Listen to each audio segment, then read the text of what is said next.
नमस्कार, मी श्रद्धा टपाल. टिटवाळा न्यूज मध्ये आपलं हार्दिक स्वागत. चला पाहूयात आजच्या काही ठळक घडामोडी. टिटवाळ्यात भव्य कीर्तन सोहळ्याचे आयोजन.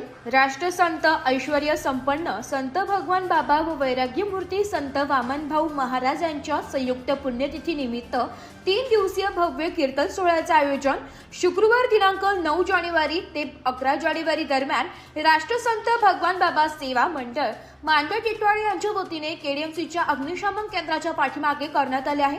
सदरील कार्यक्रमात 9 जानेवारी रोजी सकाळी 10 वाजता मंगल कलश पूजन व श्रींची स्थापना, ग्रंथराज ज्ञानेश्वरी पूजन व वीणा पूजन करण्यात येणार आहे.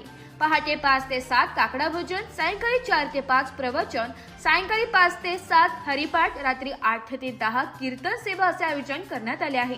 शुक्रवारी रात्री 8 ते 10 हरिभक्त परायण राधाबाई सानप महंत श्री क्षेत्र मीराबाई संस्थान यांचे कीर्तन होणार आहे. शनिवारी रात्री 8 ते 10 भागवताचार्य हरिभक्त परायण जगदीश महाराज सोनावणे अध्यक्ष रत्नेश्वर वारकरी शिक्षण संस्था टोकवाडी, तर रविवार सकाळी 9:30 ते 11:30 हरिभक्त परायण रामनारायणाचार्य रामकृष्ण महाराज सानप सत्यगाव येवला यांचे काल्याचे कीर्तनाचे कार्यक्रमाची सांगता होणार आहे. काल्याच्या कीर्तनानंतर महाप्रसादाचा भाविक भक्तांनी लाभ घ्यावा असे आवाहन राष्ट्रसंत भगवान बाबा सेवा मंडळ मांडा यांच्या वतीने करण्यात आले.